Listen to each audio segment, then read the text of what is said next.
Alright,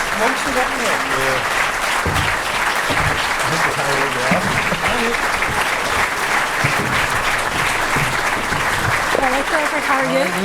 All right. I'm doing well, what about you? All right. So far, anyway. Dave, Falsa Gaji, Féile and Phobail. You're all very welcome to St Mary's College for this very special Leaders Debate event, which is one of almost 80 debates and discussions that will take place during this year's summer Féile.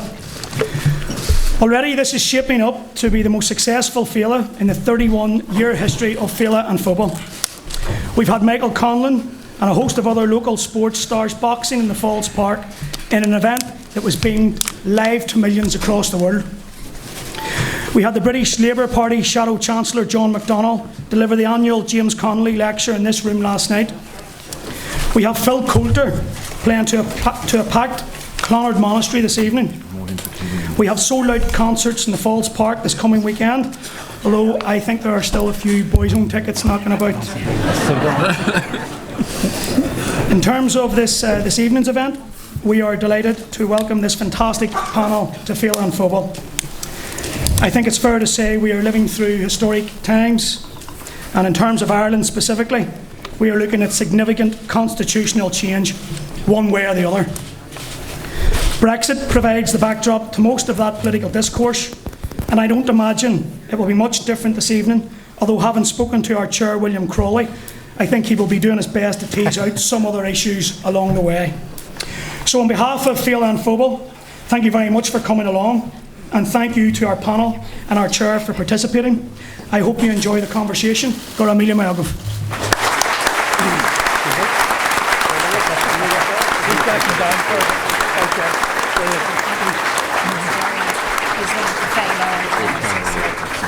Thank you very much, and let's hear it again for the Féile this year, which is absolutely extraordinary, terrific. Well done. Not only is this space packed, we have 2 overflow rooms packed. Let's say hello to them as well. Wherever they are in the overflow, make them feel at home. And you are standing room only. I'm going to stand for the entire event in solidarity with you. Yes. A lot of people didn't recognize me tonight because I'm wearing a tie. I only wear a tie in the presence of Tishy. So this is the first time I've worn a tie. Welcome everyone. I hope you're ready for a great evening of conversation and debate with a really superb panel on our stage. Let me introduce them to you. From the left, politically or geographically, I'm not sure, but on the left, Daniel Crossan, SDLP MLA for West Tyrone, a lawyer by trade. He's his party's spokesperson on Brexit, which could become useful in a moment. Next to Daniel is Doug Beattie from the Ulster Unionist Party. He was elected MLA for Upper Bann in 2016, following a long career in the British Army, during which he served here and in Bosnia, Kosovo, Iraq and Afghanistan. Much of that story is told in his best-selling memoir, An Ordinary Soldier. Leah Varadkar is the Taoiseach.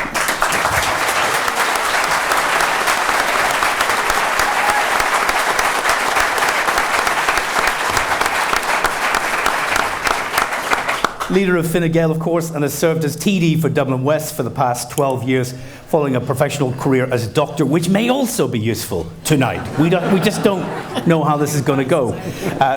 Next to Taoiseach, Mary Lou McDonald, leader of Sinn Féin.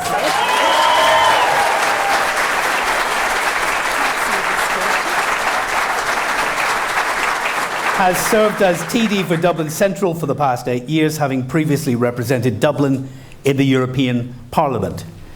Brendan Smith is chair of Fianna Fáil's Parliamentary Party, having served as TD for Cavan Monaghan since 1992.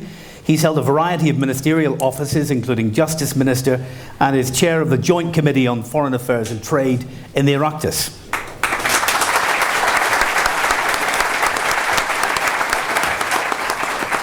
Gregory Campbell from the DUP has been MP for East Londonderry.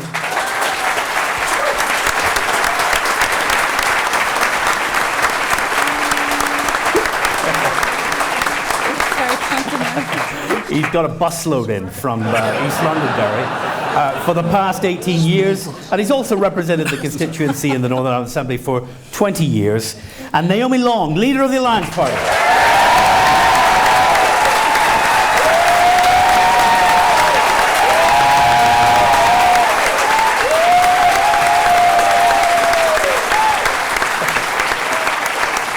Recently elected a member of the European Parliament.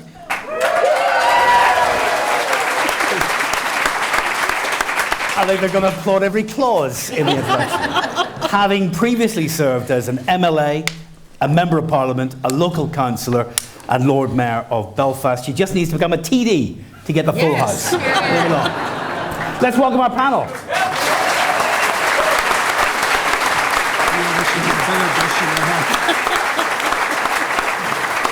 I'm the only person in the House who knows what the questions are.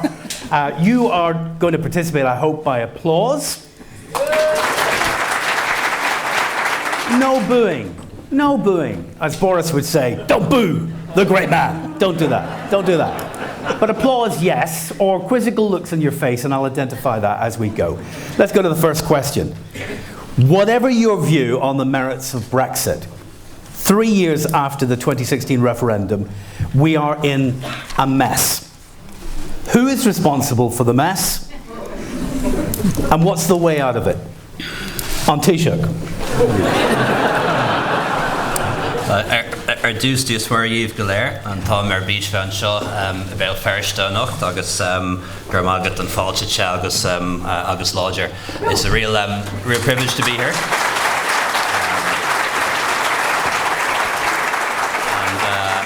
And to take part in the leaders' debate. And last year was a real honour to launch the programme for this event here last year, and I promised I'd come back.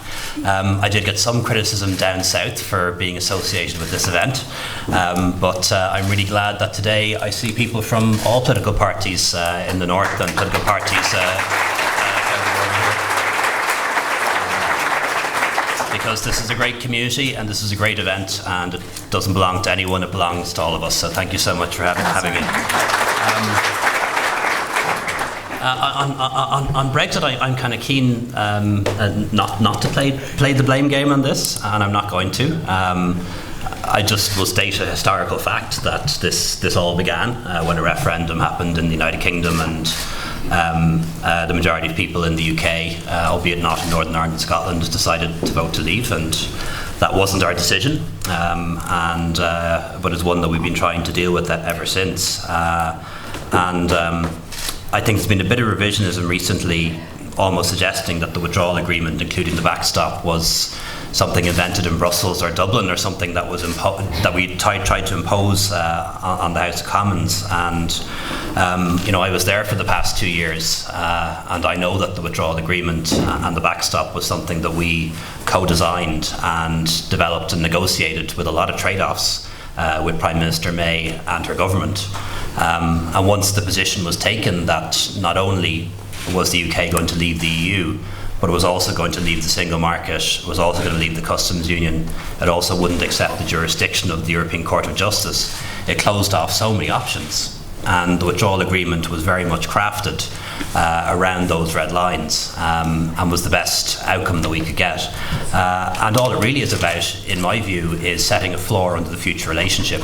Because we know once the UK leaves the European Union, we're going to have to negotiate a free trade agreement, we're going to have to negotiate a new economic and security partnership, and we're going to want to. The UK and the European Union will want that. And what the backstop has been able to do is set a floor under that future relationship. It gives us the guarantee that no matter what else may happen as a consequence of Brexit, we won't have any restrictions, north, south or east, west. People will still be able to travel freely, still be able to participate in each other's labour markets. We'll still be able to trade freely with no tariffs or quotas or checks or controls. So it's really just trying to preserve the status quo as the minimum and the floor in the future relationship. And in many ways, that's why we're committed to seeing it through. I had a really good meeting today with business leaders from across Northern Ireland. I had lunch with them, the Northern Ireland Chamber of Commerce and also the Dublin Chamber of Commerce. And they all came from different businesses. Some of them were bottling plants, some were in tourism, some were in the agri-food sector and so on. And they all said one thing to me, which should have been obvious, but really rings true when people say it to you.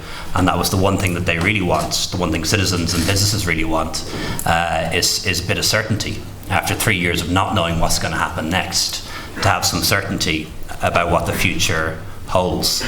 And certainly leaving with no deal doesn't do that. Because it leaves all the questions unanswered. We would have to talk again about citizens' rights, financial settlement, the solution to the border, have all that sorted before we enter talks about a free trade agreement and so on. But also, having a withdrawal agreement without the backstop doesn't give them certainty either, because it just leaves those important questions to be sorted out in a 2 or 3 year transition period. And in many ways that kind of helped to convince me as to why we need to make sure that that remains part of the withdrawal agreement. So not into blaming anyone, because I don't think that's helpful. Well could you comment on Michael Gove, who's not afraid to blame someone, who said today that it was the intransigence of the European Union, really, that is responsible for this stalemate. The British government, he says, is ready to talk. The European Union doesn't want to talk.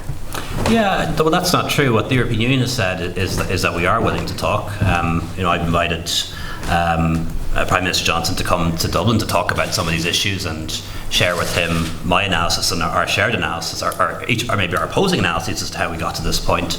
And I hope he'll take that invitation up. I'm sure he will in the next couple of weeks. And the European Union has said that we can certainly talk about the future relationship, about the joint political declaration on that. That is still open for negotiation. But not the withdrawal agreement?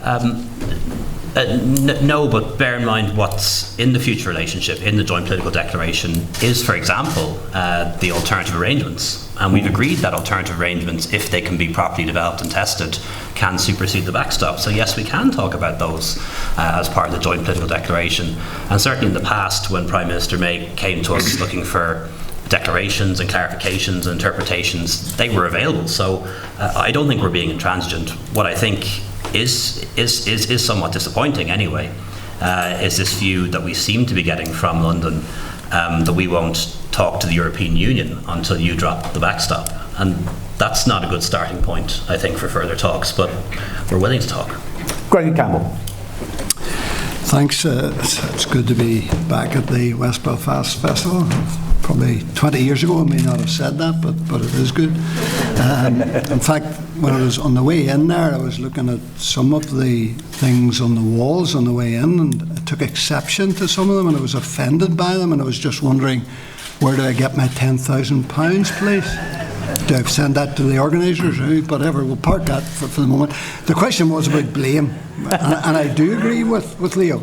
I don't think it's a good thing to constantly look back. Well, then how do we get out of the mess? Well, just very briefly before to answer the question, and then we'll move on to that. If you look back before the referendum, David Cameron, the previous Prime Minister, went to Europe to try and see if there could be some changes to the way the EU operates. Because many people, not just in the UK, but in different countries in Europe, we've seen a manifestation of that in the Euro elections recently. Many people were concerned at the direction of travel that the EU had.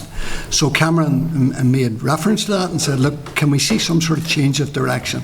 He got no change out of the EU at all. He was sent packing, and that's why the referendum happened. And we know what happened then. Now, since that, we've had the EU elections and this massive shift to the right across Europe, across many nations across Europe.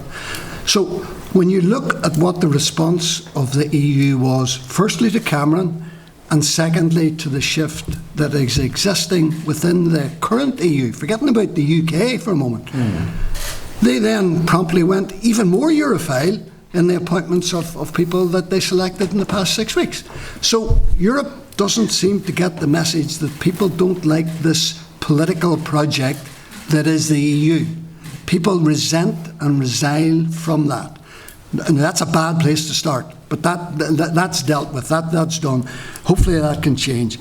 I think if we move into the position that Leo was alluded to, that there are no preconditions in terms of discussions and talks, that's a better place to start than saying, look, this is what's on the table, that's what's off the table, and there the twixt shall meet. No preconditions on the political agreement, but the withdrawal agreement is fixed. Either you have discussions on a no preconditions basis, or you don't. If there are discussions on a no preconditions basis, that's good. If there are conditions, that's not so good.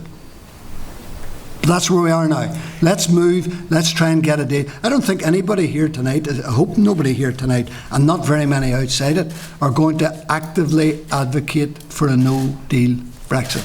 Nobody's going to advocate that. And we don't want to end up there by default.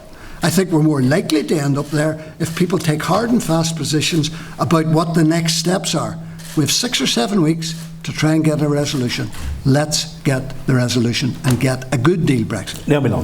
Well, everybody said that they don't want to apportion blame, and I would love to say the same, but I'm going to anyway, just since that's what we were actually asked.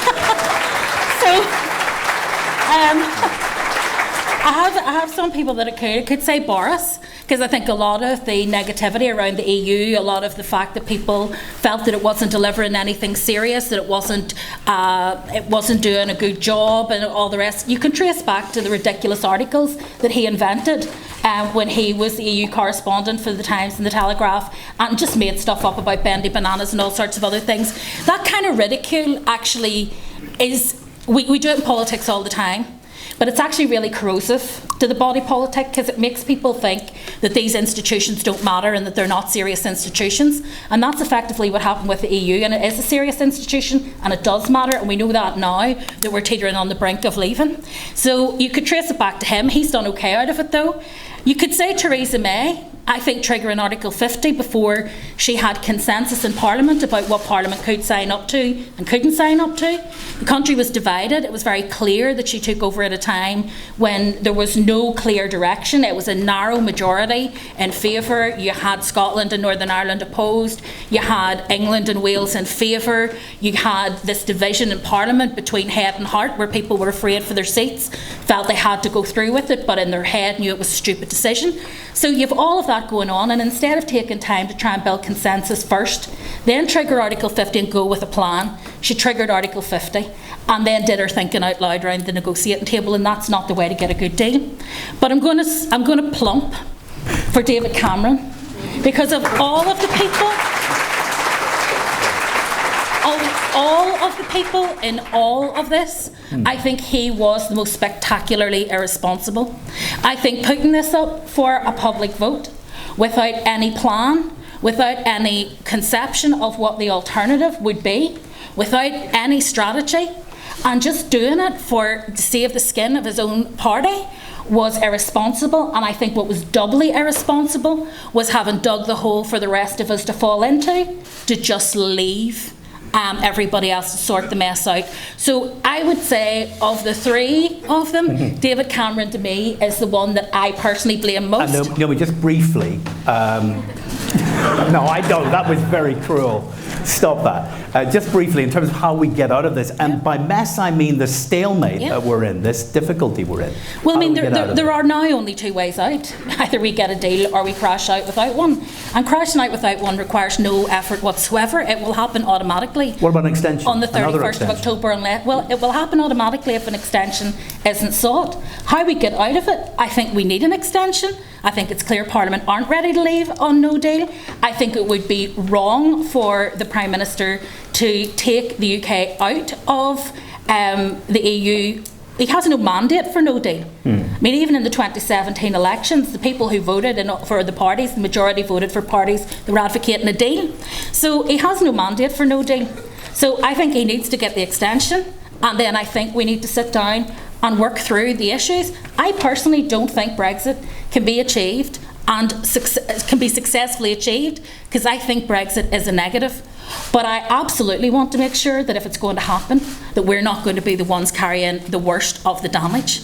And that's my job in terms of trying to protect people in Northern Ireland from that damage. Let me jump over to this side of the table. Doug Beattie. Well, it's great to be here, first of all. I've got to say it's my first time across here and the first time at the festival. Are you putting a claim in as well for the posters, by the way? No, I'm just hoping my car, which is abandoned up the road, doesn't get crammed. But I mean, it's genuinely good to be here and sit with such people here. I know I'm not the big draw to this table, but nevertheless, it's worthwhile having an input. I think it's very easy to blame people and demonise people, whether that's David Cameron or Boris or Farage or Taoiseach or even Barnier. I think that's very simple to do that, but we're playing politics here, and this is what we're involved in, and everybody has to play the politics of Brexit. And here's where I lay the blame. I lay the blame on those people who think this is a game of bluff. For those people whose only sole tactic in this whole thing is to say, we'll catch his bluff. And the British government are doing it. The British government are saying, don't worry, we'll take us right up to the wire, we'll call our bluff and we'll get a deal. And now we get from the European Union, they're saying is, do you know what, we don't think Boris is bluffing. I cannot believe that people are playing with the lives of citizens of the European Union, of the United Kingdom, and particularly on this island of Ireland, with your lives. I cannot believe it. All for a game of bluff.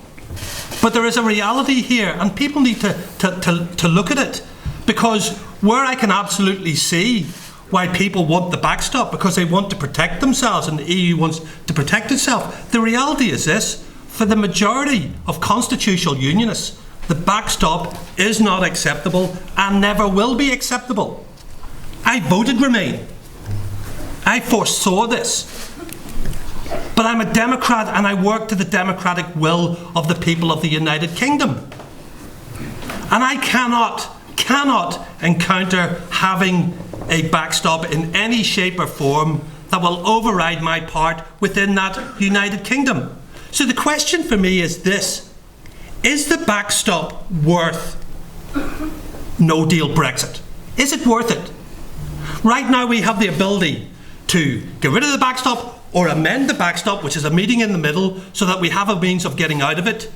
And if we do that, then we have 3 years to come up with a solution. If we don't, we've got 3 months and then we crash out. And we will crash out. Doug, why do you believe we've got that ability when the European Union says it's not for negotiation? Well, this is the point that I'm saying. Everybody is saying that. We're in a position here where nobody is willing to move. The UK government are saying they're not willing to move. Boris is bullish. Trust me, I don't trust him. He's bullish. He is bullish. But he is saying he will not move. The European Union are saying they will not move. We have 2 rocks here which have to move in some shape or another.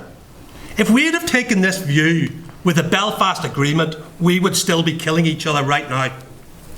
What we did is we moved. We moved to the middle. We found the common ground. So what's the compromise in this? Well, here's the common ground. Is if we have to have a backstop, let's make it time limited. Let's make a backstop time limited so that nobody feels trapped. And people can say, you're not trapped. They can say that. But if people feel trapped, then they feel trapped, and that's a reality. And here's the point: if we go into a negotiation, a honest, fair, decent negotiation for 3 years with a backstop, and come the end, one of the 27 veto that agreement, we're stuck with no democratic representation for the people of Northern Ireland, or for the people of the United Kingdom. And that's a reality. So Spain, for example, can say, do you know what? We're not going to sign up to this deal. Why? Because we want a deal on Gibraltar. The French can say, we're not going to sign up to this because we want a deal on fishing. Ireland may turn around and say, we're not going to sign up to this because we want you to set a date for a border poll. I'm not saying they're saying that, but I'm just saying that's hypothetical. So there's no way any unionist will buy into that. Simple fact that we won't. So we have to come up with common ground and meet in the middle to come up with something that's good for the people throughout Europe and the United Kingdom. And just to be clear, Boris Johnson has already rejected a time-limited backstop, and he's rejected a unilateral exit from the backstop. So they're off the table already at this point. But let me come to Mary Lou McDonald. Your analysis and the way out, Mary Lou. So, time intach sásta devan, so I'm great to be here. Every year you imagine the Féile can't get better, and then it does. This year is no different. So, okay, let's not play the blame game, because that ultimately we're so far into all of this now that we need to figure out how we navigate very, very dangerous waters. But let's just identify very, very clearly the responsible party. And the responsible party is the Tories. So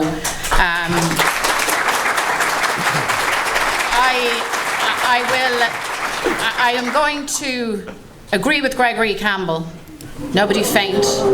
This may be uniquely an occasion where I agree with Gregory. You see, there is absolutely no doubt that there are problems with the European project, and it's more than bendy bananas and those stories, those makey-uppy stories that Boris came up with.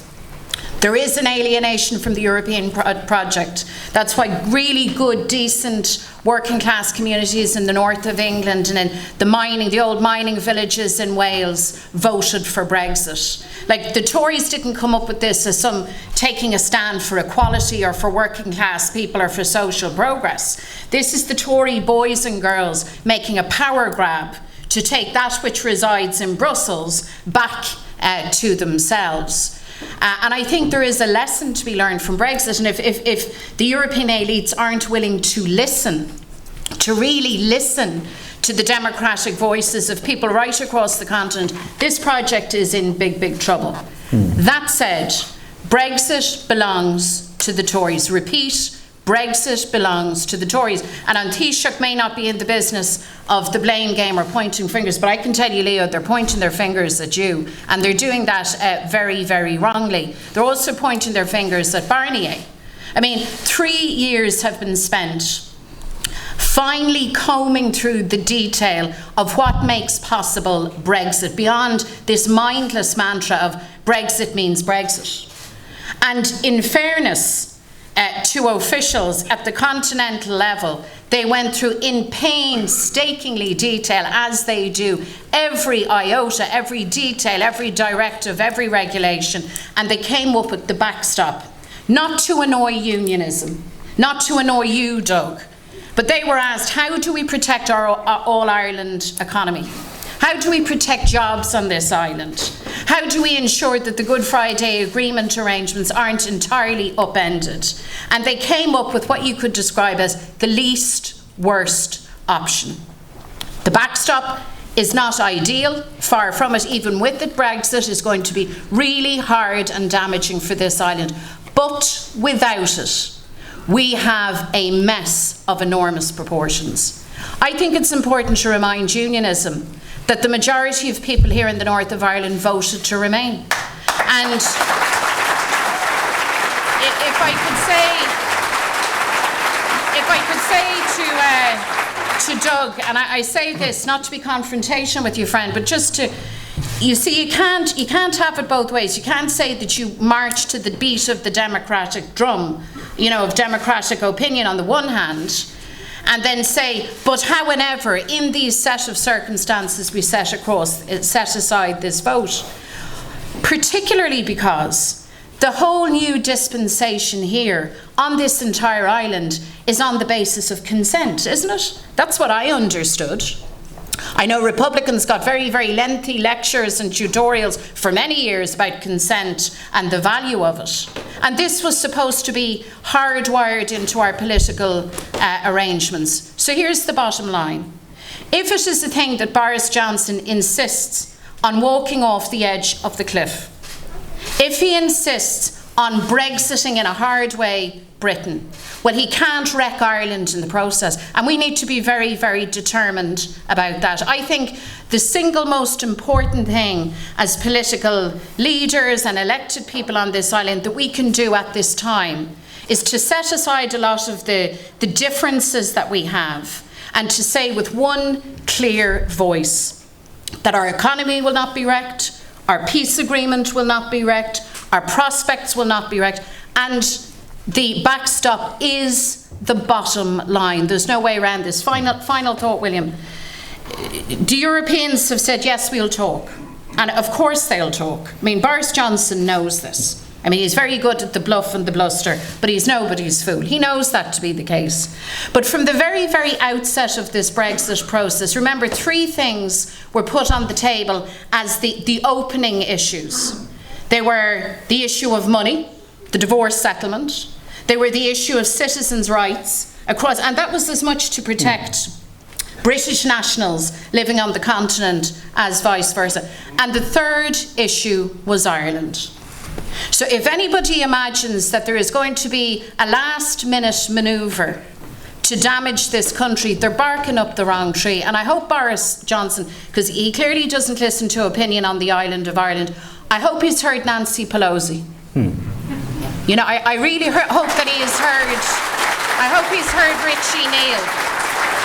And I hope he has heard the American administration, who have skin in this game too, say to him very directly, if you damage Good Friday, if you damage Ireland, forget about your trade agreement. It's not going to happen. And it might be that kind of pressure, William, that gets us out of this mess. Thank you finally. very much. Brendan Smith. Gur mágad agus mar gúirtam Taoiseach tá fíormhaíoch as ochtam gur a bheithlibh ag an agad seo agus tá fíormhaíoch freisin as ochtam fáilte don choláiste néamhhuire an tróna seo. Firstly, with regard to a number of points that have already been made, you had 40 years and more of constant negativity in a lot of the British tabloid media, in particular in regard to the European Union. The bendy bananas were mentioned. Mr Johnston also brought in the kippers quite recently in regard to the parcelling requirements for posting kippers, and that was a British government regulation. So we can imagine the amount of disinformation that has been put out there to the public at large. Mr Cameron called, he put a commitment in his manifesto for the 2015 election in regard to a referendum. That would be seen by a lot of political observers as dealing with what it may have been seen as a threat from UKIP, whatever format that party was in at that particular time. He called the referendum down without any preparation or information being put out there in regard to the consequences of if or no decisions. So then if we go on to the parliamentary element of this, Mrs May then, as leader of government in April 2017, when she had a working majority in Parliament, she called an election based on opinion polls that put her something like nearly 20% ahead of Mr Corbyn at that particular time. Now the electorate made up their own mind and she came back in a much weakened position.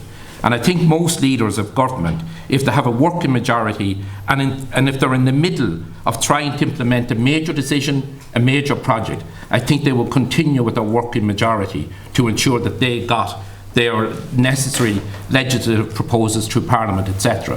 So I think that was a terrible political flaw from Mrs May's point of view in regard to the calling of that election. Gregory mentioned that the European Union is just a political project. It's not just a political project.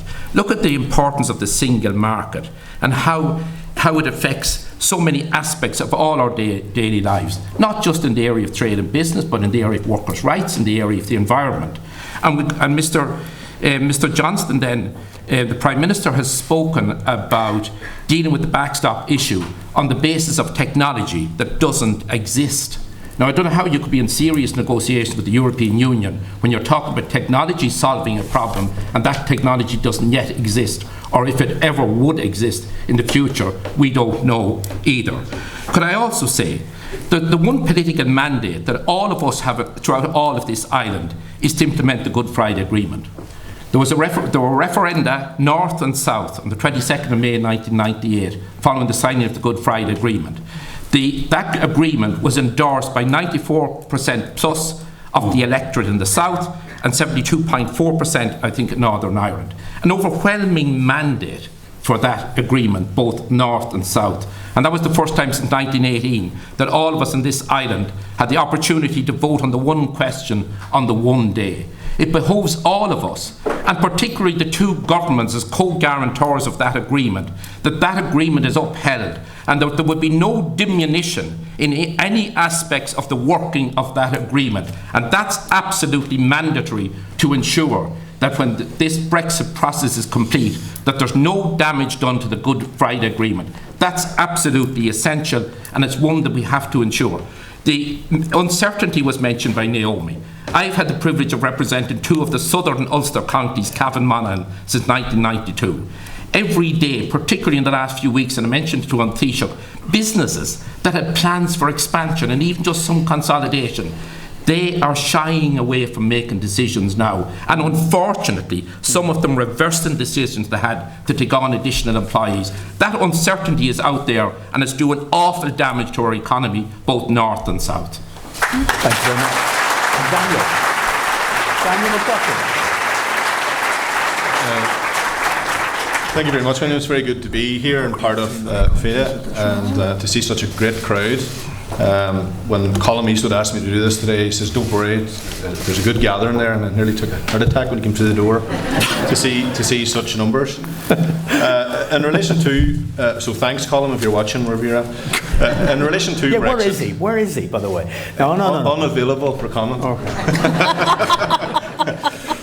In relation Enjoy to Brexit, the margarita. I think it's clear to be said that Brexit has absolutely changed everything. And I remember in the immediate aftermath of the referendum result, I walked into my late grandfather's house, and a man who what many would call a dormant nationalist, who never really talked about politics in front of us or anything else, said, "That's it, this has changed everything. A united Ireland will happen. Brexit will be a disaster."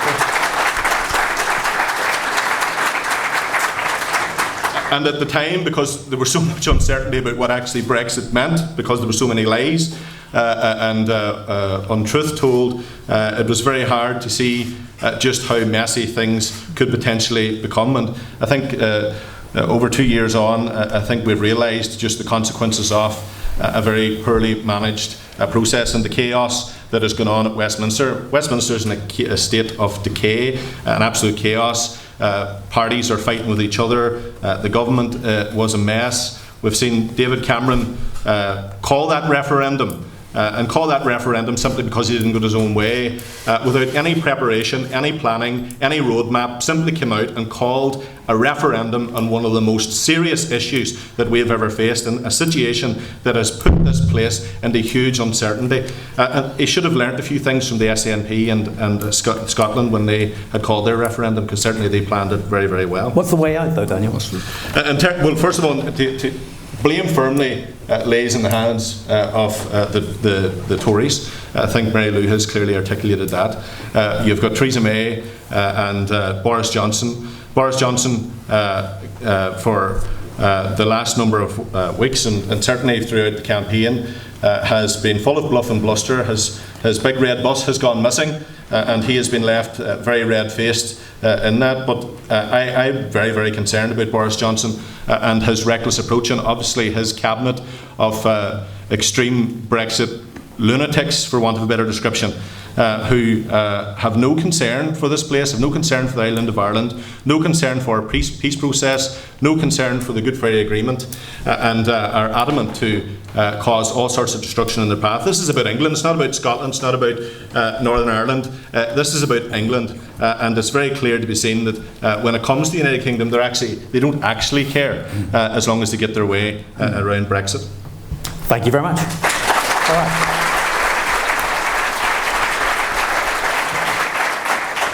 So those are the longest answers of the evening. Where you're laying out your stall. I want quicker answers. You want quicker answers? Shorter answers and more. We're stuck in diesel now. So talk to each other. Put your hand up. I'll come to you. But I'm moving to the next question. Hang on a minute, Taoiseach. Can't pull rank on me. I can offer you two short reflections on that, if I may. All right. And I think we. No, all I'm going to have to give Gregory a reflection as well. You see, this is what happens. That's party of esteem. We're all for that. All right. I totally agree with Gregory and Mary Lou and others that the European project is far from perfect, that we need to bring it closer to citizens, that we need to deliver on social Europe, that we need to act on things that people really care about, like climate change and so on. But it would be remiss of me not to point out that the European project over the past 70 years has probably been one of the most successful political projects that we've ever had. It brought about 70 years of peace on a continent that was constantly at war. It gave us the 4 freedoms.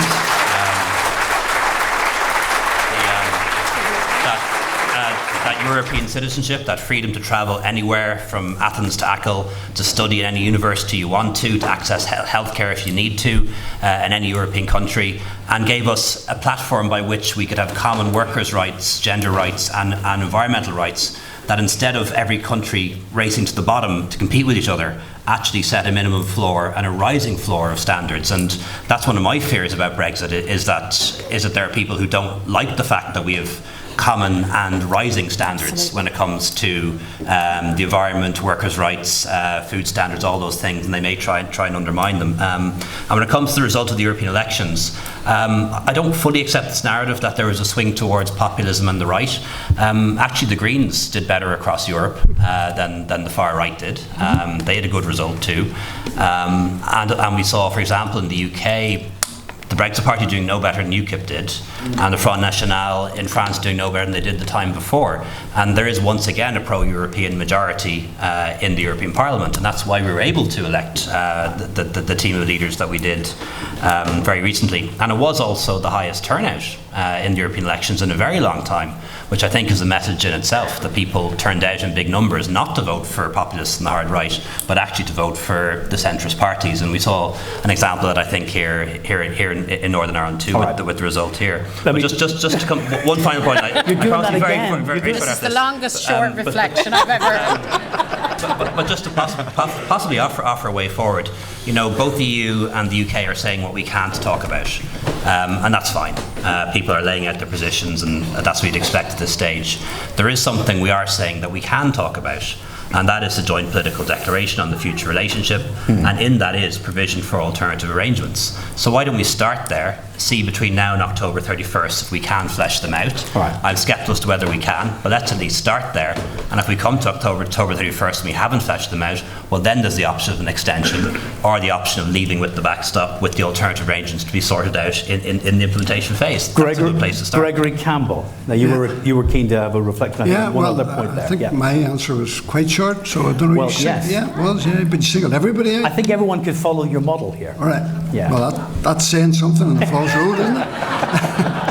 No, I think what has been a bit unfair, more than a bit unfair in the past 3 years, there has been the quite understandable interest and passion, and some would say obsession, with what the UK, Northern Ireland and the Republic will be forced into accepting or negotiated into accepting as either an extraneous adjunct of the EU or completely separate from it, and not half enough concentration on what the EU will be like once we have left. Yeah. And this is the point I've made over and over again, but people don't seem to want to look at that. And I heard what Leo said, but you know, when you look at alternative for Deutschland, 20 years ago, no one would have conceived of 15% of Germany, of all nations, going down that route. Nobody would have conceived of a hard right government in Italy, not just a party growing in strength, but actually holding the reins of power.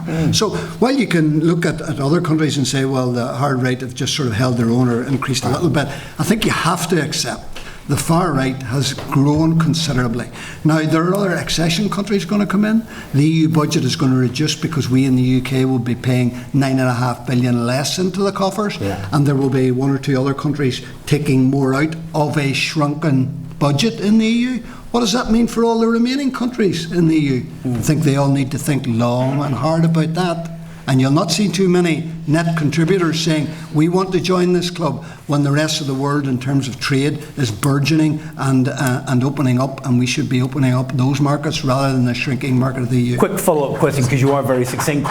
John McDonald said yesterday it's almost inevitable that the Labour Party will table a vote of no confidence in the Conservative government in September. Almost inevitably said.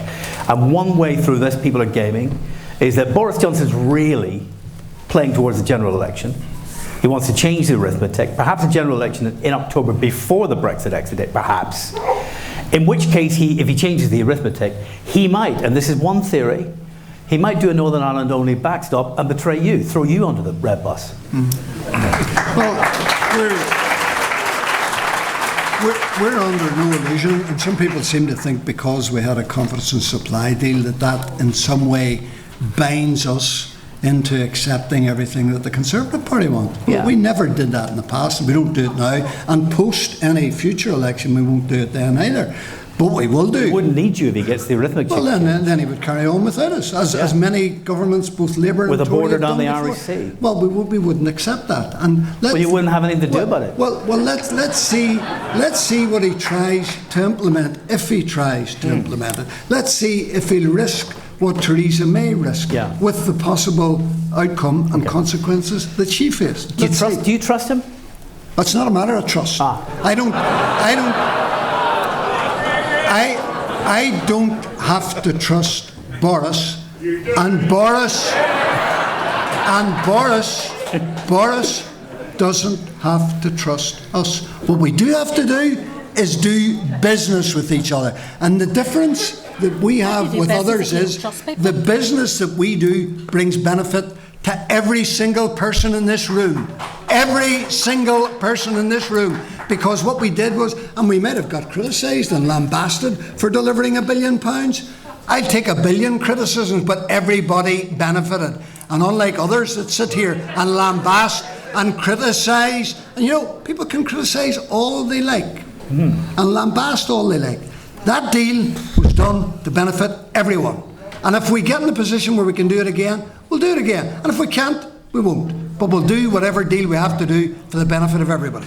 All right, well, that escalated quickly. I'm going to move on to the next question. That's not to stop you having comments on this. It is connected to Brexit, so please wrap them in, and I want more responses from you. I'll step back a bit. Next question. In the event of a no-deal Brexit, should the United Kingdom government authorise a border poll on Irish unity, and should the Irish government prepare for a border poll on Irish unity? Yes. Marilyn McDonald. Yes, is the short answer. Can I just say, I mean, you'll notice most of our, I don't know how far we're into our debate, Cathaoirleach, but we've looked across the water, and we've second-guessed and psychoanalysed Boris and Theresa and David and the whole crew of them.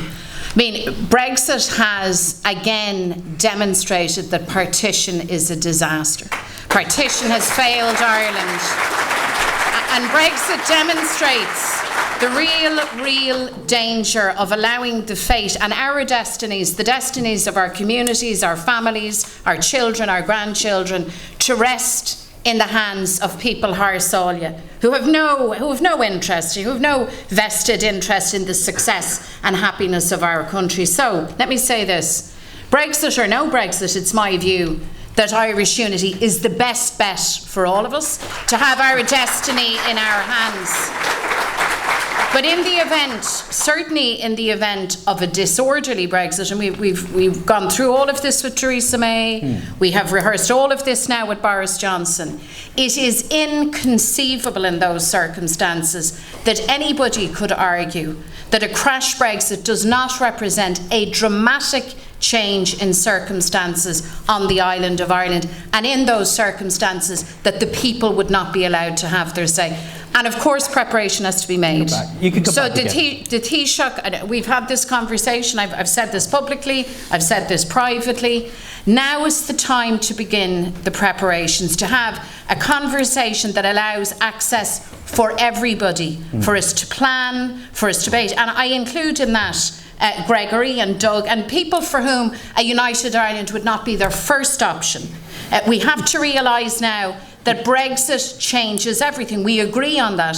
And the constitutional question is now on the table. Look at this Féile. It's on the table whether people choose to bury their heads in the sand or not. Okay, well, I think if we've learned anything about going to referenda, we shouldn't do it until we know exactly what the outcome is going to look like and until we have a firm proposition to put to people. I think it's a mistake to do it without that. So I think rushing into it off the back of chaos. Whose responsibility is it to draw that up? Well, I think it has to be all of our responsibilities to draw that up. We all have to be saying. Does the Irish government have a particular responsibility? Of course they have a leadership role, but it's not solely a project for any particular government or group of people. It's something that everybody has to have a say in, even those who aren't in favour of it have to have a say in if it's going to happen, what it's like. A bit like saying we're going to have Brexit, I want to have the backstop as insurance. Doesn't necessarily mean I want to have Brexit. It just means that I want to know that I'm going to be secure. So what they did in Scotland, as you know, what they did in Scotland. No, hang on a minute. What they did in Scotland was they put a date in the diary 2 years hence for the border poll,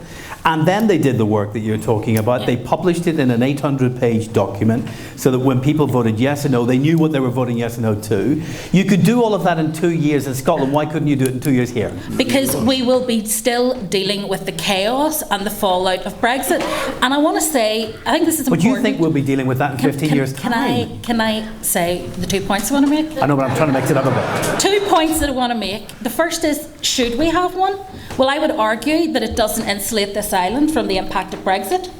It will help in terms of the border issue. It doesn't insulate us from the economic impact. If the UK, if GB economy tanks, the economy on this island tanks with it. So we shouldn't be under any illusions that we lose interest in Brexit if there's a united Ireland. And the second thing is, Good Friday Agreement sets out the conditions for a United Ireland referendum. And it's very clear about what those conditions are in terms of... Is it? It's not, well, actually. the Secretary of State has to make the judgment that they think there's But going to be a that's like reading change. hieroglyphics. We don't know what that means. Well, okay. It says that the Secretary of State has to make a judgment that he believes, and I would imagine on the basis of election polls, that there would be a change. But it also is written in the context that we would have worked in institutions, because it was never meant to be something that would pull people apart. It was never meant to be something that would be divisive and destructive. And if we have, in the midst of chaos with no assembly, no functional conversation going on about how we deal with our own issues, and the chaos of Brexit, and a border poll, I think we risk our future for the next generation. What we need is order. What we need is certainty. And I think we get that by dealing with the crises we have in the order we can address them. We can get the Assembly sorted, and we should get the Assembly sorted. We should get Brexit resolved, and there are ways through that morass.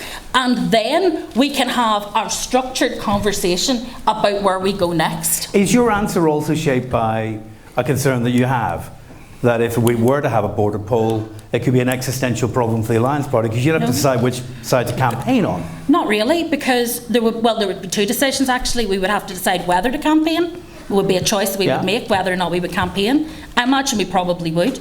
And then we would decide how we would campaign. But the question was, should we have a border poll? I'm going to answer a different question, which is, will we? And I think that the likelihood of a border poll increases every time the border and the Brexit gets harder. And I think that that is a fact that people are ignoring at their peril. Brendan. The harder the Brexit, the more likely a border poll is. Brendan Smith. Well, I want to see excuse me, I want to see a united Ireland. I want to see a border poll. The timing of it is a very complex issue. But I have to go back to the Good Friday Agreement. It was very forward thinking that provision was included in the agreement in regard to the holding of a border poll. Because at that time, go back to the mid-90s when those discussions was going on, it was a lot of the thought at that time, understandably, was to try to rid our society of violence and get political institutions working. And it was visionary, forward thinking to include that provision that we could have a united Ireland if the people agree both north and south. I have to say that in the last few months, we hear the term the all-Ireland economy used regularly, very, very, in our common day narratives now. We talk about the all-Ireland economy.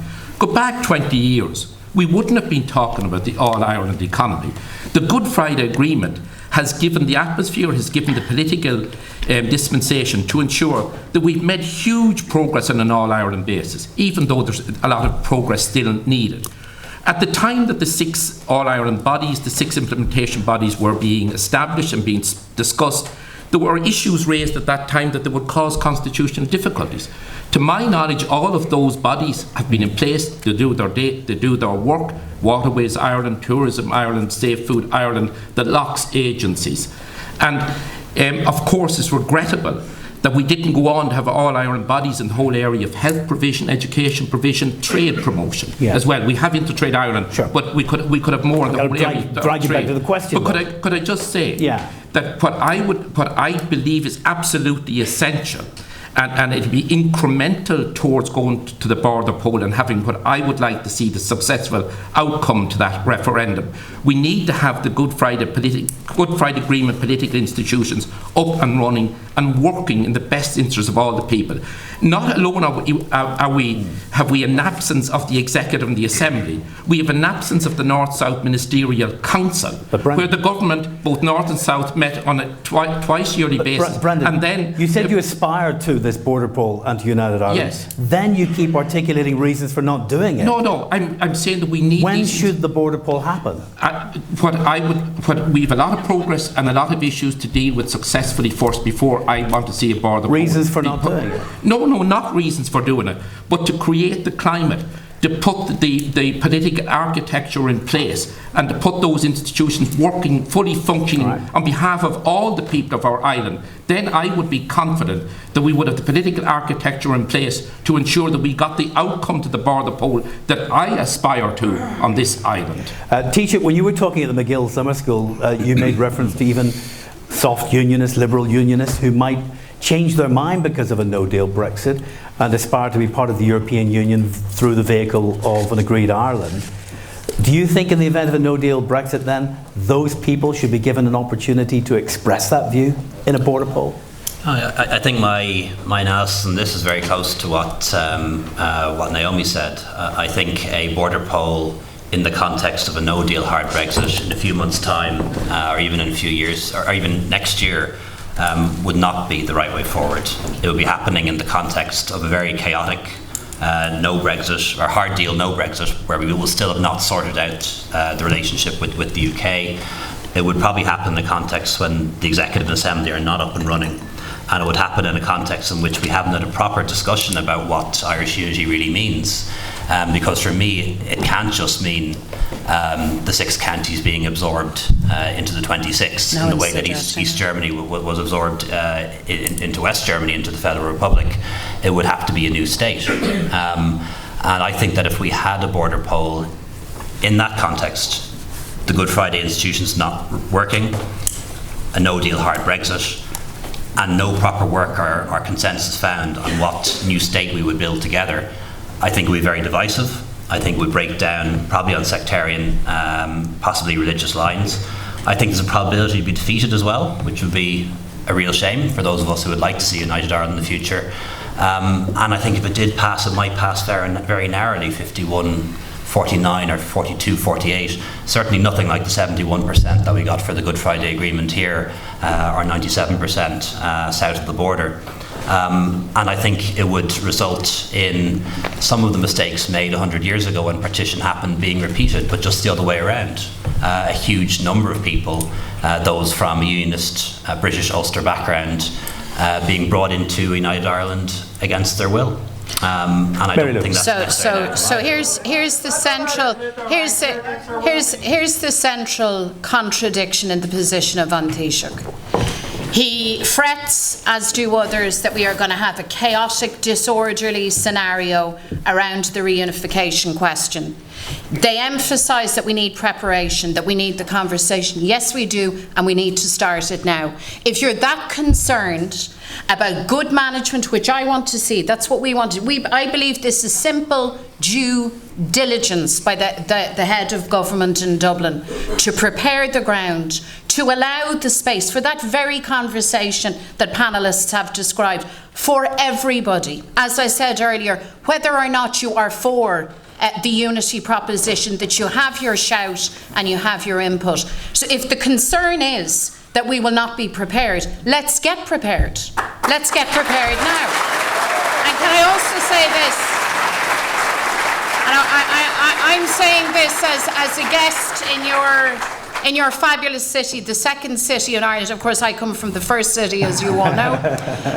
Can I just say, I am so conscious as a Dubliner, and when I'm around the 6 counties and talking to people, how fed up communities and people are being told by others that you can't discuss your future, as though there is some bar on nationalism, republicanism. Those who advocate for a free Ireland are not really to have the discussion. If we're going to have parity of esteem, Taoiseach, then it has to be genuine. And it means those that argue for the union are fully entitled to do that. More power to their elbow.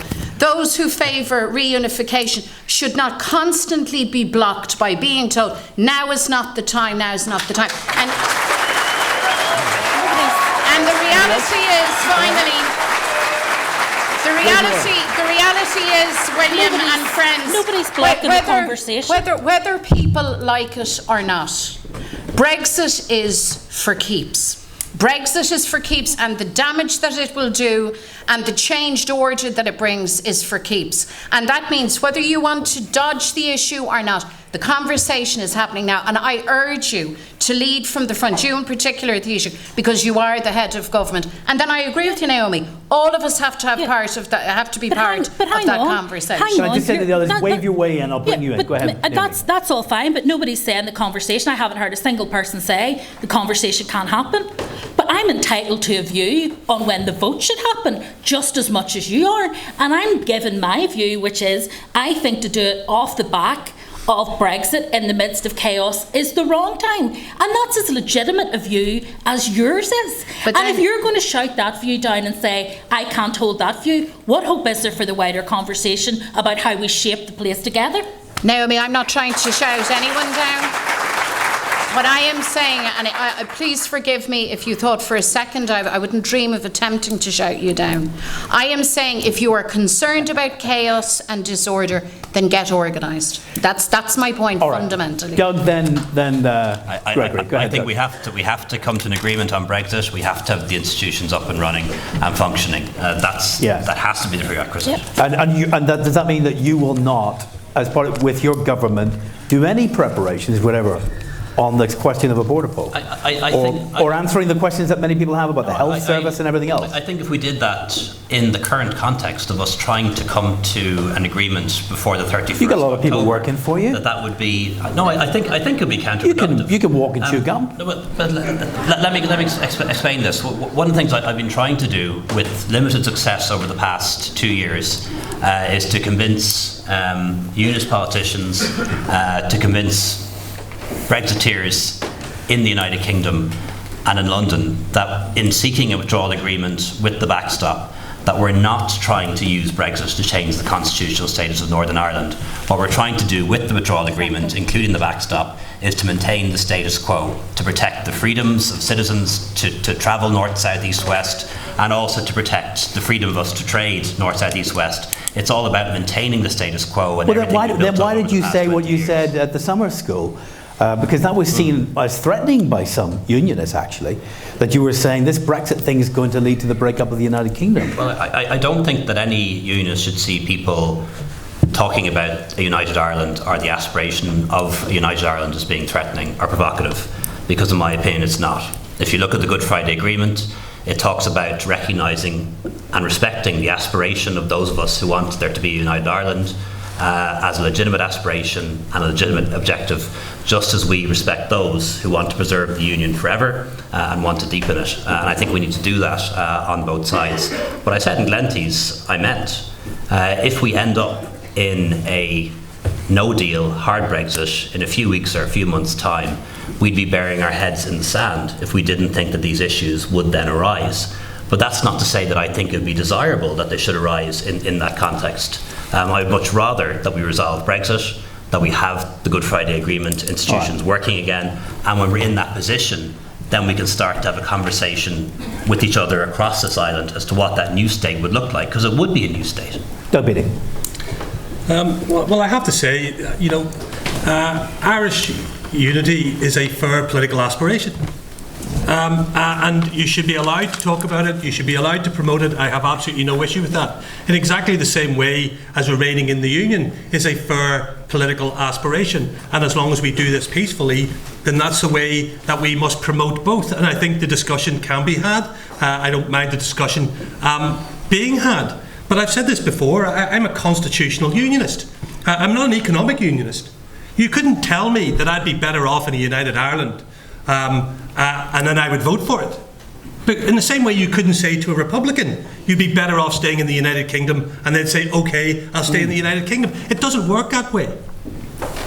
So we all have where we are and where we stand, and we have to have the conversation, and it has to be a fair, open, honest conversation but peaceful, and that's really, really important. Do you sense that affection for the United Kingdom is being challenged by Brexit? No, well, I think Brexit makes everything slightly more complicated, whether you look at what's going on in Scotland, or whether you look at what's going on here in Northern Ireland, or whether you look even possibly in Wales, or even England. And I think we sometimes forget about England and the rise of English nationalism within England, that there's many frictions going on here. But here in Northern Ireland, some people think that because I voted Remain, that if the EU is offered to me in Irish unity, that I would jump ship. That's not the case.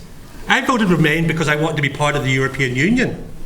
That's why I voted Remain, not because I wanted a united Ireland. I want to be in the United Kingdom. And we look at Scotland, and somebody says, well, let's have the Scotland model, where we say we'll have a border poll, and in 2 years we'll have that border poll. This isn't Scotland. This is Northern Ireland.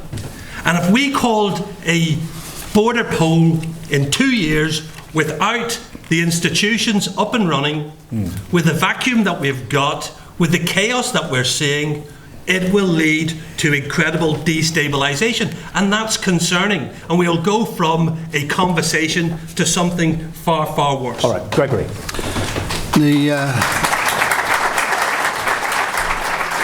In talking about a border poll, there's one big aspect that often is overlooked and shouldn't be overlooked, because it's a fundamental consideration, and it's unchanging. And it's this, that in Northern Ireland there is a block of people who cherish their Britishness, and there's a block of people who cherish their Irishness, and there is another block who would describe themselves as fitting into neither category.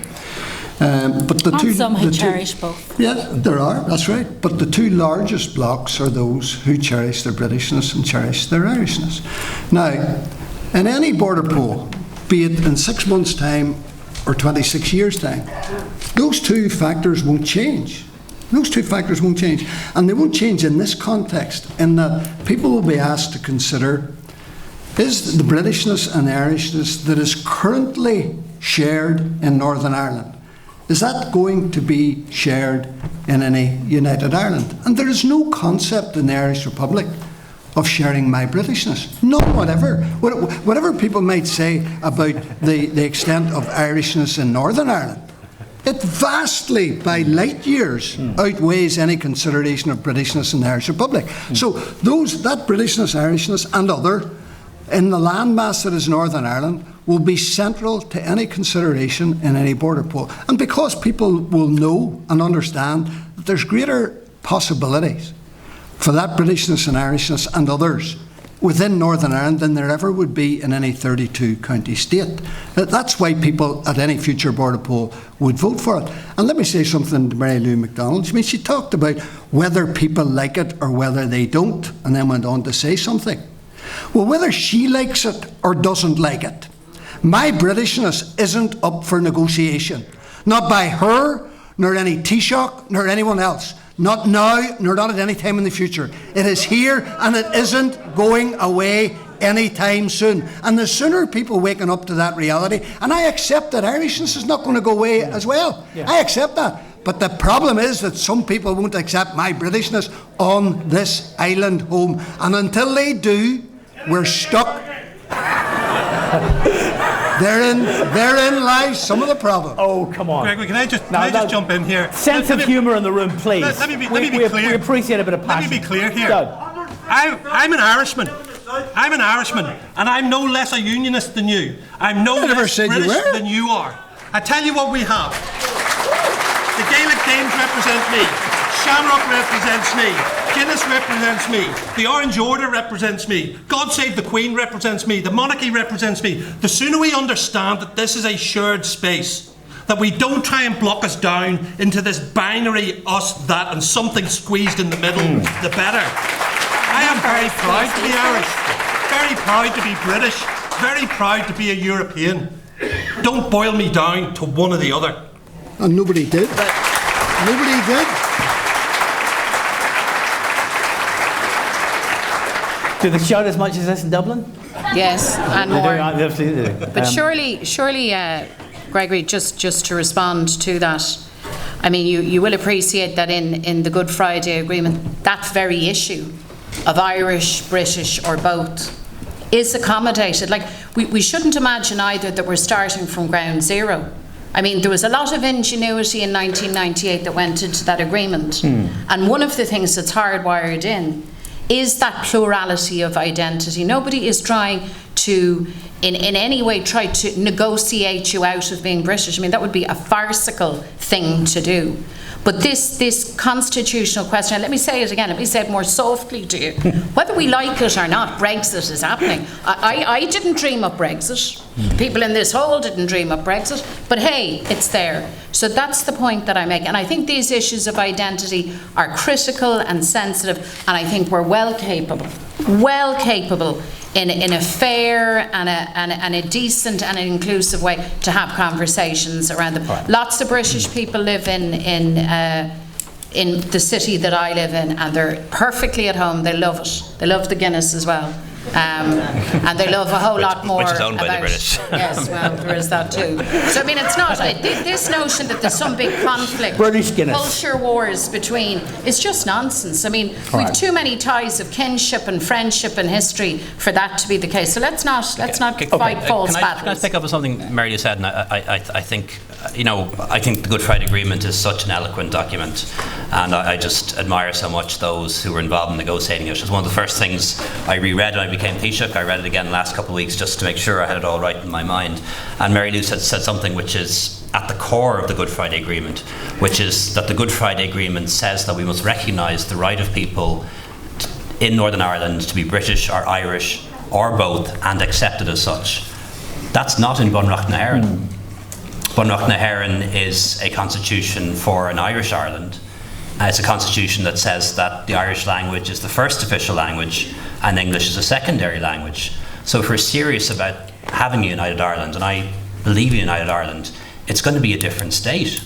It's going to have a different constitution. It's going to have to respect that British identity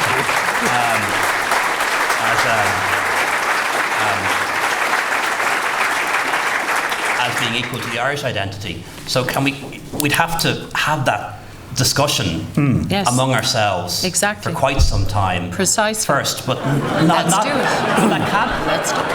That cannot be done. That cannot be done in the context of a no deal. But it's been a while, Brexit hasn't chaos, it? where the Good Friday I think the institutions Taoiseach has talked himself into the proposition that I've put. Taoiseach, while you're talking, a number of people on Twitter want to know when the Irish government is going to bring through a referendum bill on the question of presidential voting here north of the border and in other parts of the world. When are you going to do that? The bill is published already, isn't it? No. Oh, okay. The bill is passed by Cabinet anyway, and if it hasn't been published, it'll be published certainly before the Dáil resumes, and then we have to debate it in the Dáil and Shannon. So the bill's on the way speedily. Oh yeah, no, the bill's passed. It is passed by. It is. Yeah, it is passed by Cabinet, but just double checking. So it's just a case of us publishing it over the summer break. It is passed by Cabinet, published over the summer break, and then it'll be introduced in the Dáil and Shannon. And the view is to have it operational for the next presidential election. Okay. So the crucial point is to make sure that at the next presidential election, any Irish citizen, no matter where they live in the world, is entitled to vote for president. There are some members of the Oireachtas here who attended a briefing some weeks ago in Leinster House following the passing of the bill by the Cabinet, by government. The Taoiseach referred it to the Foreign Affairs Committee, which I chair, and we have cleared it from the point of view of not needing pre-legislative scrutiny. So I have said at that committee, and some of the Oireachtas members are here, would have heard me say it before, that we would ensure that there's no delay in us processing that legislation. No need for any further audit around it? No, but you'll have to go back to the Dáil for a vote. Yeah, but it's a simple enough piece of legislation from what I have seen of it. So we just need to see it published. So we'll see it published. Yeah. It'll be published before the Dáil resumes. I don't know about tomorrow. The Taoiseach is on leave, but it'll be published. It will be published before the Dáil resumes. It'll be published when the Taoiseach gets back. And introduced in the next session. All right. Let me come to another question, which is to do with the Stormont Assembly. You made reference to this, Taoiseach. A number of the others have made reference to the need to get these Stormont institutions back together again. I mean, is there any point even talking about it? Is it now so far at the back of the political fridge, Gregory, that this is lost to us for the next period of time, months, maybe into next year. Where are we? Well, how do we get the Stormont Assembly back? Well, it shouldn't be. I'm looking down at the audience and I see some people here who are part of a group that suffered under the historical institutional abuse system and the inquiry that was investigated, set up and concluded some time ago. And, we've been trying to push that through the House of Commons. But that would have been done much more speedily had Stormont been up and running. We have problems with our health service. And I make no apology for saying this, that people, while they want to see Stormont back, and I think most people are agreed that that's the way to deal with these problems, that even if we had Stormont back, it wouldn't wave a magic wand for the health service, but at least local ministers would be in charge and could determine priorities much better than either a Secretary of State or a direct rule minister. So there is an absolute paramount consideration to get Stormont back and running business here. We've said it hundreds of times. We didn't bring it down. We're not standing in the way of getting. Maybe they didn't hear. Maybe they didn't hear. We didn't bring it down.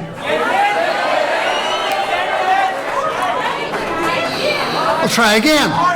We didn't bring it down. Do you understand?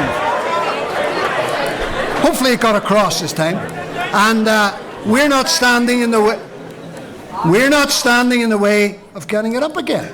Yeah. Because we have no preconditions. Right. No preconditions, none whatsoever, about getting it up and running tomorrow. I think progress has been made in the talks. It has, yes. And hopefully more progress needs to be made, but it needs to be concluded. But we keep here every month we hear progress has been made. Well, yes, I know that, and it is frustrating. And it's no less frustrating for those of us who are involved in political life than it is for those who are outside. But Gregory, meanwhile, because we don't have an assembly, we're not getting same-sex marriage coming in after the 21st of October.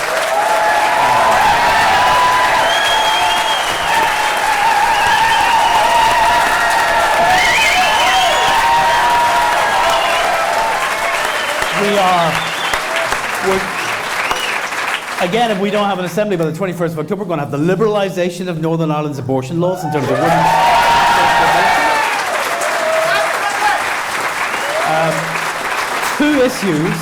Two issues you set your face against. Was it worth the candle not to do an Irish Language Act? Well, you see, your premise appears to be, William, that if Stormont was back up and running, those two propositions, along with others, could be put before the Assembly and passed. That's the premise of your question. Might not. Right. Well, the premise appears to be, and the premise appears to be in the But whole, it wouldn't be legislated by case. Westminster.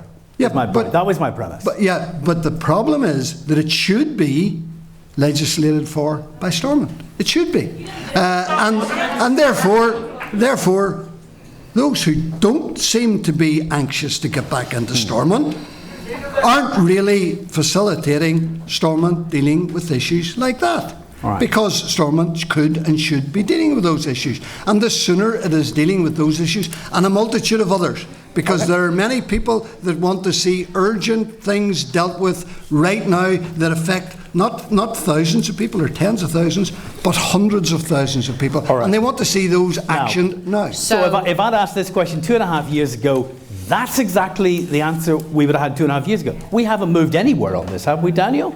Just the answer, Gregory. You did bring down the institutions. No, corruption, dishonesty, absolute incompetence in government brought down the institutions. One party walked out, and it wasn't us.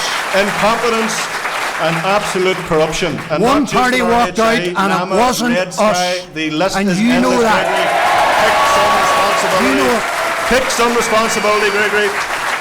Take some responsibility. How could you expect our people to accept that in government and from their government? It was unacceptable, and it's high time you took some responsibility for how you managed government. And it's because of that, and because of that entire process that we're sitting today, 2.5 years later, without a government here, without locally accountable elected politicians to deal with the many issues that we're facing. We're dealing with Brexit. We've discussed Brexit. We've mentioned how Brexit has changed everything. But we have no ministers. We've actually nobody to stand up for this place except for the Irish government.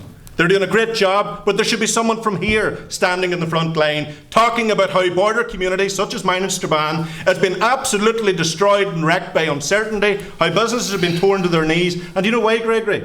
Because your party's corruption in government brought down the institutions that were there to serve our people.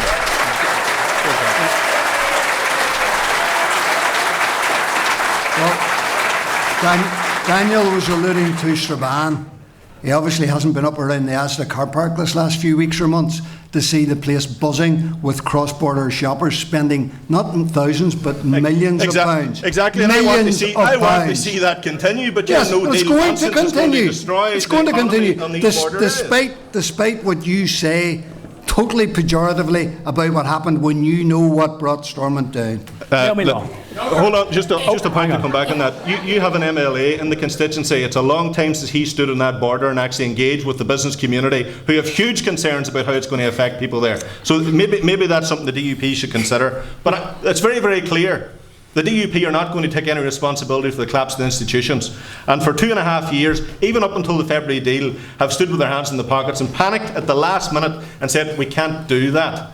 Well, you have left people without ministers there that deal with the issues in health and education and roads and the economy locally. Your party, Gregory, also facilitated by some issues in Sinn Féin, but your party are solely responsible for the corruption under RHI that tore down those institutions. And Nonsense. Absolutely nonsense. I think that there were probably a dozen times in the run-up to the collapse of the Assembly when the writing was on the wall. And I think that if Sinn Féin and the DUP had been reading the rooms, particularly I have to say, post the general election, when I think your own party, Gregory, went into the executive incredibly bullishly and trampled all over everybody else, and it was unhelpful, I think that things could have been different. I remember sitting in the Assembly chamber when Arlene Foster made her speech as First Minister from her podium as First Minister without the authorisation of the Deputy First Minister, Martin McGuinness. Yeah. And we left. Because at that point it was obvious that the joint arrangements in the Good Friday Agreement, respect for the post, had been lost. That we had an executive that was so bitterly divided. Yeah. We had already decided not to go into it because it was not an inch when we tried to raise issues like the petition of concern that were needed in order that we could actually deliver for people, which is what an assembly and executive should be about, not blocking each other, not stopping each other, but actually facilitating each other. And we went to try and deal with those issues that weren't dealt with, and that's why we weren't in the executive. But I remember looking on that day and just thought, that's it. That speech could have been made from the back benches. Didn't have to be made as First Minister. But that wasn't the point where it started to unravel. That was when it became obvious it couldn't be restored. It was going to fall apart. Yeah. And there were no attempts made in the run-up to that to try to ameliorate the situation, to try to dial down the rhetoric, to try to calm the situation. We had something precious. We had everybody at one stage in that executive working together, pulling in the same direction, not always seeing eye to eye. But when you're around the table and you've thrown your lot in with the executive and you're committed to collective responsibility, you're at least dealing with each other in a civilised way. And I have to say, Gregory, if anything speaks to the reasons why we can't have civilised government, it is the way you started answering this question. You aren't being respectful. You're not being respectful of the people who are listening. Your party colleagues were disrespectful of the people that we're in government with, including on occasion ourselves. Very much so. You need to be able to work with others. The gaps between the parties, as far as I'm concerned, for all the talking, have not closed. because they're not being addressed. We are doing a lot of good work in the talks about how we could make the Assembly function better, but how we could deal with all these other technical issues, how we can make it more transparent. All of that is really important, and I'm not dismissing it. But the fundamental issues that the Assembly died on were about respect. They were about people recognising other people's rights, respecting them and facilitating them in government. And I haven't seen that dynamic change. If anything, I think the discourse has got worse. Now, I'm told there's an intense process going on. I don't see it and I don't feel it, and I've been around these processes for a very long time. We need to get our act together, and I say this as somebody who isn't in the Assembly anymore for now, before Gregory says it, isn't in the Assembly anymore for now. But I have a vested interest, like every single person in this room and every single person on this island, to see it up and running again. It's a soul-destroying thing to watch something that is so precious being torn apart, and we need to get it done. Mary,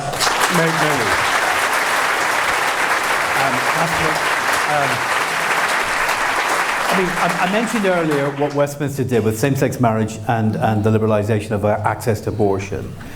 Given that it was a British government commitment in the annex of the St Andrews Agreement, a commitment to the Irish Language Act, would you like to see Westminster doing the same with the Irish language? Doing exactly what they did with same-sex marriage and abortion, bring it through Westminster and take it off the Stormont debating table altogether? Well, I don't want to see Westminster legislating actually for anything in this part of Ireland.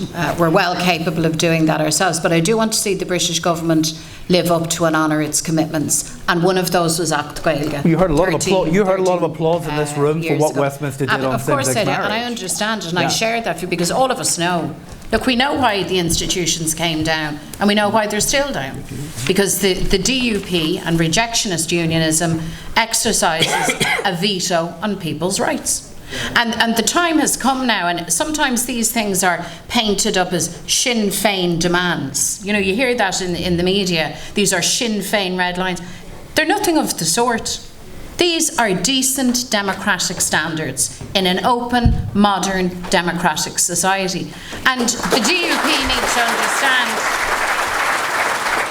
whatever their personal theology on marriage or on women's bodies, or whatever their view of Teanga Gaeilge, the reality is that the citizens now living in this part of Ireland will no longer tolerate being kind of hedged into some backwater between the Tories at number 10 and the DUP here with the swings tied up. That day is over, that day is gone, and that needs to be recognised. On the talks themselves, the issues haven't been resolved. It's as simple as that. And I just want to tell you, it is not for the lack of hours, hundreds of hours of discussion and rehearsal. We know what the issues are and we know what the resolutions are. The question is this: if Gregory is true to his word and he says he understands Irishness needs to be cherished, I think that's the first time I've heard him say that, and I really, really welcome that. So less of the curry my yogurt and more of the Acht Gaeilge. And if you believe in the dignity and equality of every person, every man, woman and child, British, Irish, neither or both, just recognise that people as of right must enjoy their rights, equal in the eyes of the law. That shouldn't be something that's seen as a favour done or something conferred upon citizens on the say-so of any political party, including the DUP. And until we get those issues sorted, you couldn't credibly go back to people and say, listen folks, we have government now that you can believe in, that can be sustainable and that can deliver for every citizen. So very simple, yes, we want the institutions back. Of course we do. We're almost 3 years out. Yeah. It's a disgrace that we're still in this position. The challenge now for the DUP, quite frankly, is to wise up, get out of the 1600s and join the rest of us in the modern world in Ireland. I promised Gregory a quick response, and then I'll come to you, Brendan, right after Gregory. Mary Lou McDonald said there that Sinn Féin don't want Westminster to legislate. They were quite happy for Westminster to legislate in terms of welfare reform because they didn't want to. It seems to be when we get the hard choices, Sinn Féin would prefer that others took the decisions, and then they can come back and say, well, it wasn't us, Gov, it wasn't us.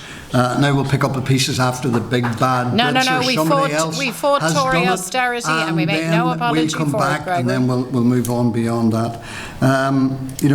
Just the issue about, I've often said that Irishness should be cherished. The issue of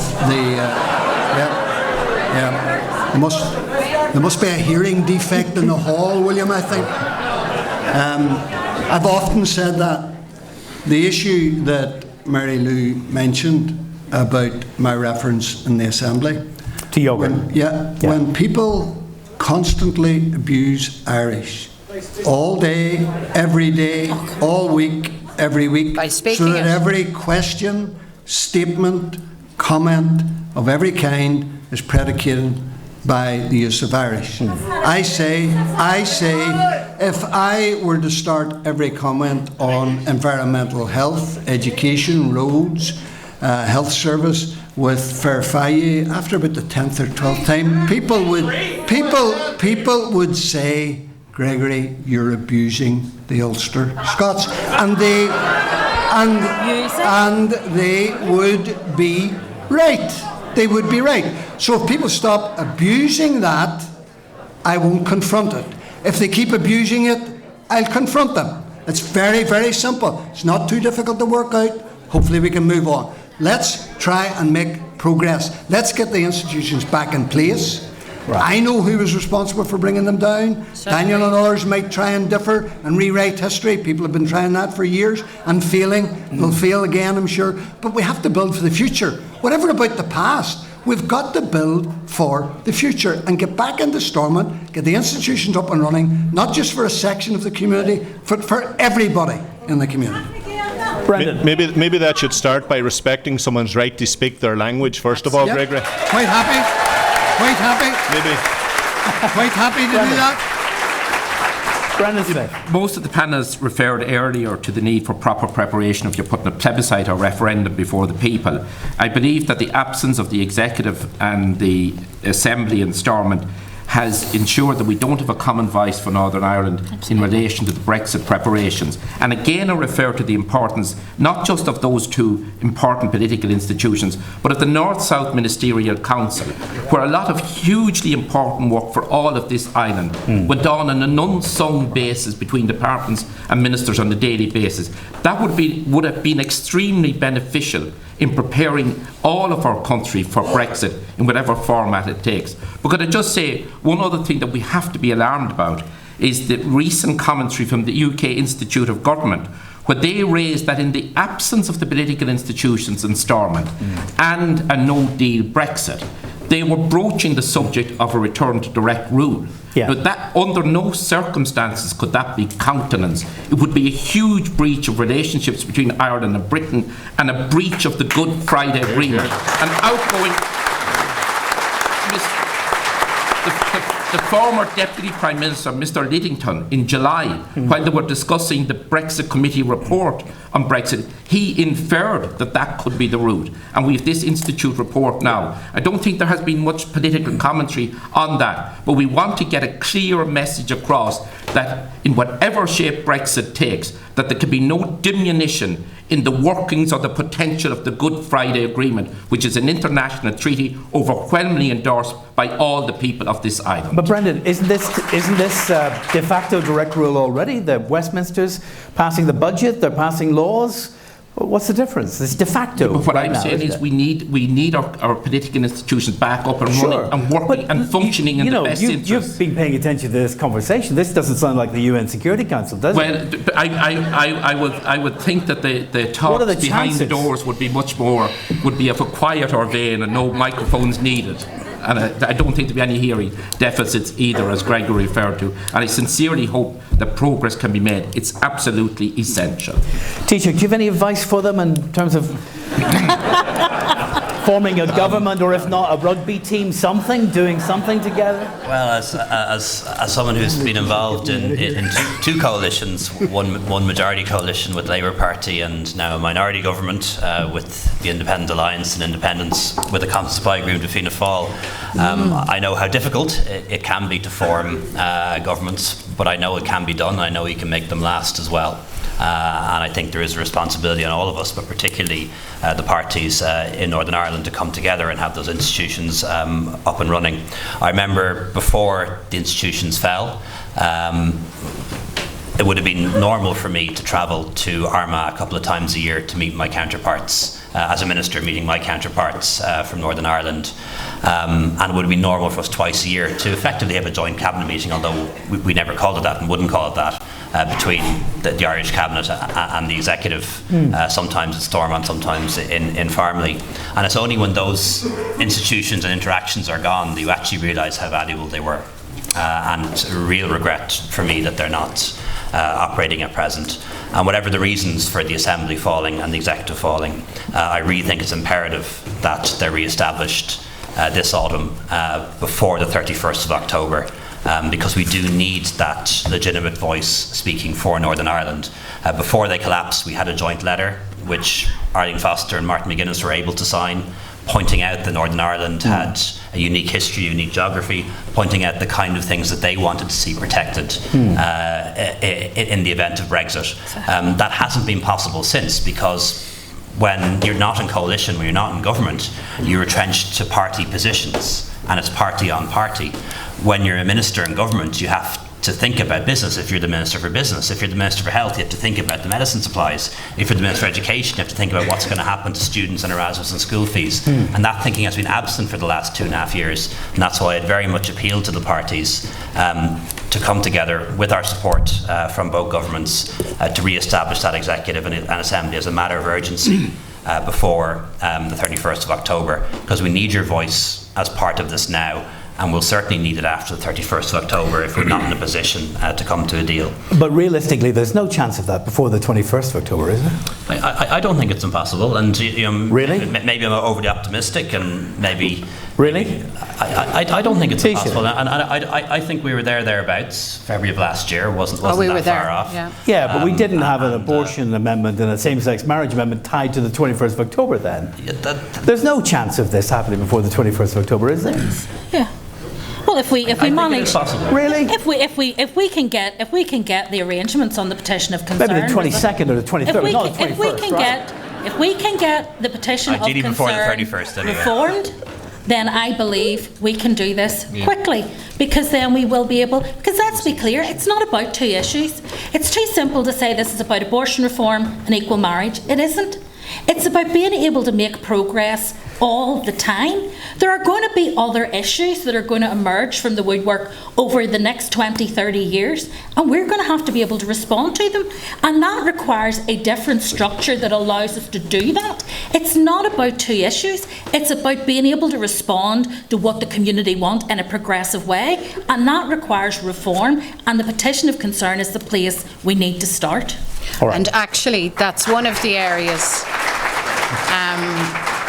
that is one of the areas where there has actually been good discussion and solid proposals put. I think we can agree on that. On the petition of concern. But yes, but it is also about those particular outstanding issues. And I don't believe that there could be a credible deal presented without a resolution, a credible resolution to those issues. I think that's just a reality, and therein lies the difficulty, William, with our friends. We are literally in the last 2 minutes, literally, which means you get about 15 seconds each. That question that politicians hate, which was asked of the Tory leadership candidates, which of your political opponents in a different party around this table do you most admire? And why? Daniel, you look really keen to go. Which of your political opponents and why? Well, I have to say Doug Beattie. Come on. Well, sure, he was sounding like the SDLP earlier, wasn't he? More and more every day. Just killed Doug's career now. Doug, that was a joke. That was a joke. Doug Beattie. Well, I remember. I mean, Don't say Daniel. Come on. No, I did previously once at another, so I'm not going to. But I did the Think 32 podcast a number of weeks back, and I was asked that very same question. And strangely enough, I said the Taoiseach. And I'm not passing everything to the left, but I did say the Taoiseach. And here's the reason why I said the Taoiseach. And it's not because we agree on everything, and we certainly don't on Brexit. But I tell you what, it does take a degree of bravery to bring forward a referendum on same-sex marriage. It does take a degree of bravery to bring forward a referendum on abortion reform. And they could have went wrong. They could have lost them. He could have found himself in a more difficult position than he is now. But he pushed ahead with it. And I think that is what we really need, is that kind of leadership, that kind of respect, that kind of vision. And that's why I picked Liam.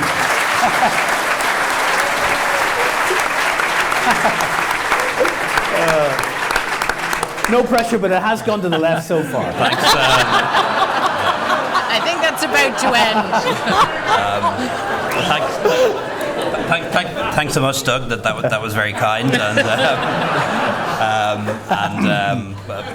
But I would say I was only one of many thousands of people who made those changes happen, and I'm proud to have been part of the government that put those questions to the people. But it wasn't because of me; it was because of a major grassroots movement across our country, which has helped me to be the person that I am today, and I'm grateful to them for that.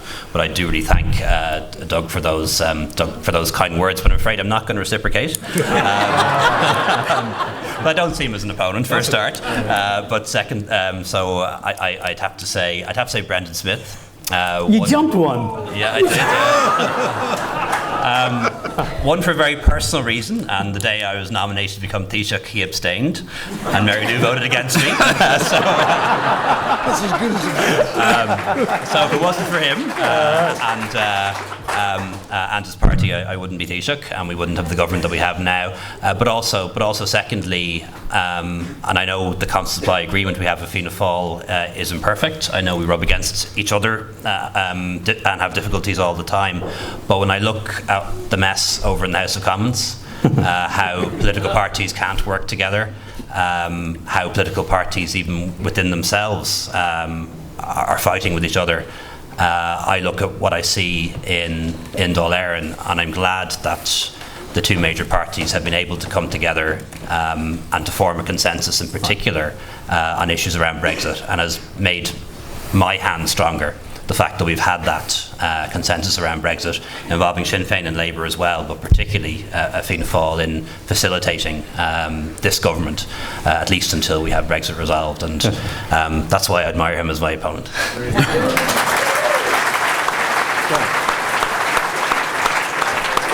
And you could use that on the election poster next time, Brandon. I wouldn't have been Taoiseach without you. Mary Lou might though. Mary Lou. Oh, Mary Lou will. She's so well. Leo, we're doing so well. I felt just a surge of confidence before you. So Fine Gael and Fianna Fáil are best friends, and they're in government together. I wish to God they weren't. You've asked who on the panel specifically, and the person I'm going to mention I don't regard as an opponent. They don't have to be on this panel. No, yeah, well, they, as it happens, they are. We might as well, keep it that way. We all know that politics is very male. Still, the men are great and necessary and welcome, but it's very, very important that if we say that we're going to create a diverse society, that we actually lead from the front on that as well. So I admire actually a good number of people with whom I have huge political differences, like fundamental. I admired the Taoiseach for a number of reasons. In terms of him becoming our Taoiseach, I think it was very significant for broad Irish society, but you didn't pick me and I'm not picking you. And Sinn So the person. It really is just as well for lots of reasons. I think we both agree. There are people who would just I love know, it. I know. So we won't do that. Write the columns myself. I know we could both write them. So I am actually going to say You Naomi. just looked like a Taoiseach did there, just for a moment. You did. I'm gonna say Naomi Long.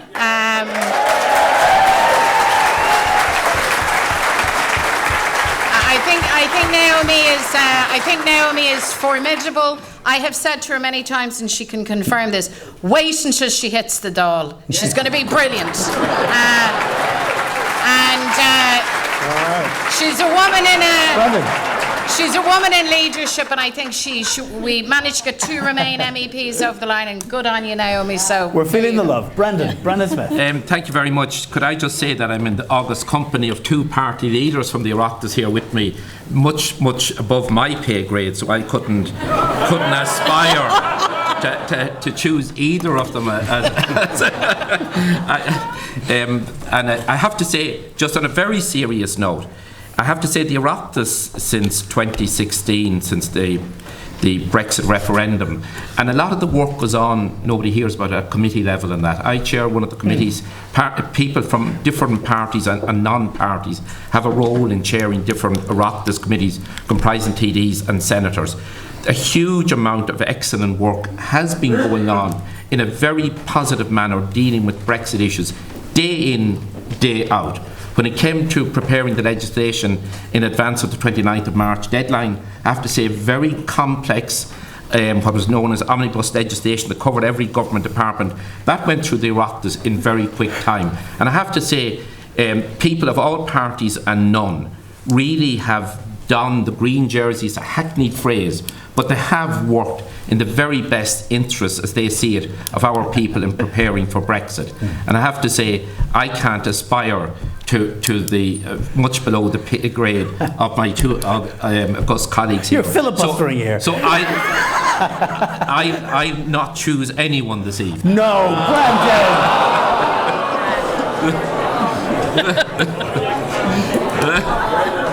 That was the biggest preface to a nothing burger I ever heard in my life. Nobody. I put all my Oireachtas colleagues in that. So I did. Gregory Campbell.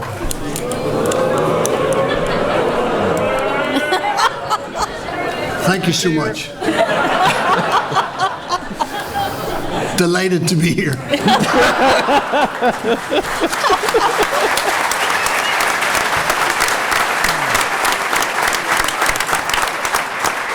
You give us 15 seconds, will you? I don't know. 15 political seconds, though. Everybody drove coach and horses through it? Yep. Not right? Yep, they did. I won't.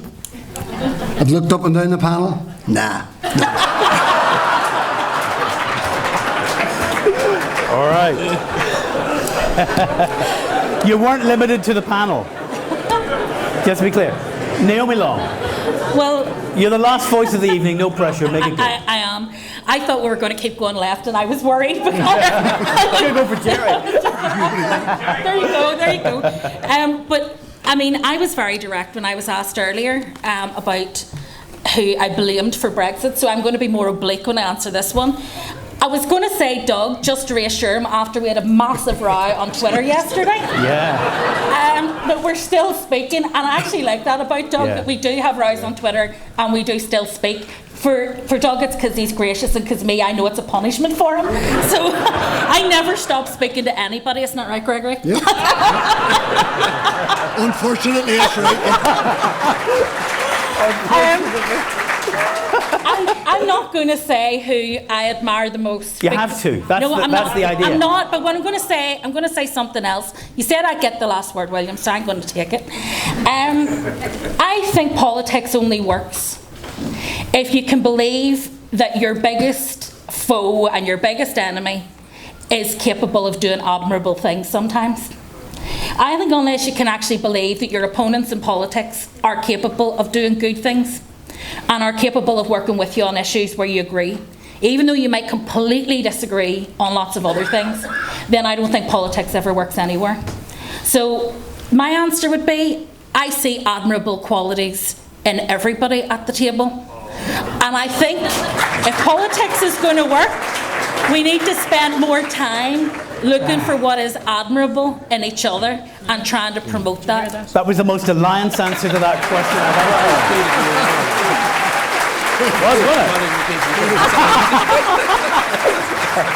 Sinead, we're done. Thank you very much for coming.